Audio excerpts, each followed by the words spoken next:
إن الله وملائكته يصلون على النبي يا أيها الذين آمنوا صلوا عليه وسلموا تسليما.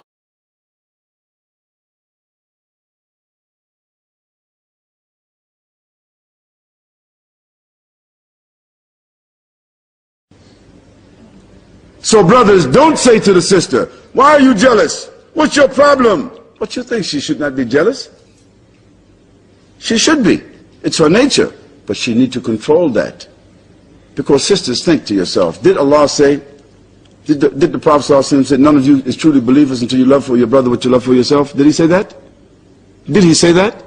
Yes, he said that. So let's switch it. Sisters, none of you truly believe until you love for your sister what you love for yourself. Now let's talk about that part. Let's go back to the issue, you understand me, of the 2.5 up to the 8.5. Let's go back to that. So if all the Muslim women in Sydney, Australia, let's not talk about the whole world. If all the Muslim sisters of Sydney, Australia, Allah blessed them to have a husband, how many sisters there will be without husbands?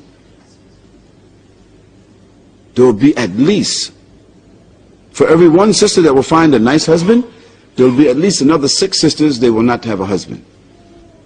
So sister, ask yourself, subhanallah, what you think about that Muslim sister? What should she be? She should be a lesbian? She should be by herself? She should not have children? She should not have her desires fulfilled? She should not have a home? Somebody to take care of her? Because you want one husband for you and you don't want nobody else. I want mine for me, that's it. So what you think the wisdom of Allah subhanahu wa ta'ala, he said, if you don't have the ability to give justice to the women, then do what? Marry women of your choice. Did he say? Huh? Ma taba lakum, didn't he? Mathna, aw thulatha, aw ruba'. Did he say one in that ayah? Did he say one? No, he said mathna, which means what? 2, aw thulatha, 3, aw ruba', 4. He didn't say one in that because he already ordered us to have one. But in regard to the justice, he said mathna, aw thulatha, aw ruba'. So the injustice is what? One of the injustices and the imbalance is what is evident in front of you. That if every sister have a husband for herself, this will leave at least 6 sisters without the possibility of a man. If you want for your sister what you want for yourself, subhanallah sisters, what you talking about? Now sisters, look, let me tell you this statistic.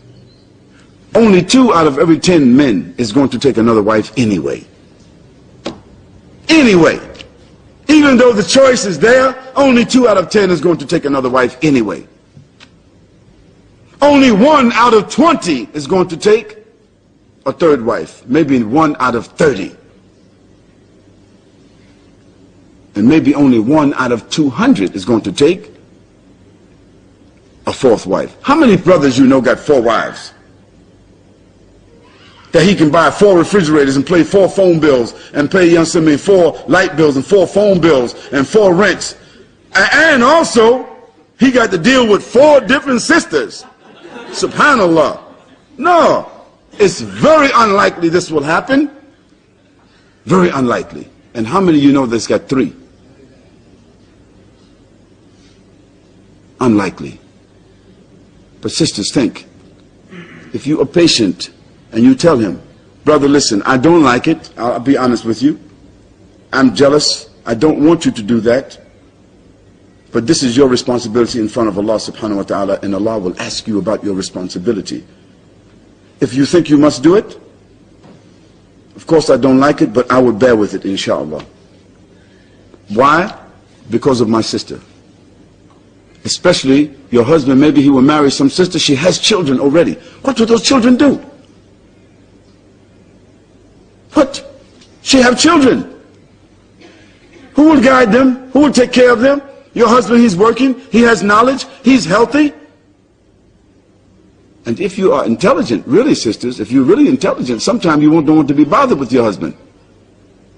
Sometimes you need help with those children. If you are intelligent and you allow your mind and your practicality to rise above your jealousy, you may see that there is some benefit, in social benefit, in your having a co-wife. Because you can do things together. Sometimes she can watch your children. Sometimes you can watch your children. Sometimes you ain't got to bother cooking, cleaning for your husband or nothing. You don't have to be bothered with him. Sometimes you get tired of him.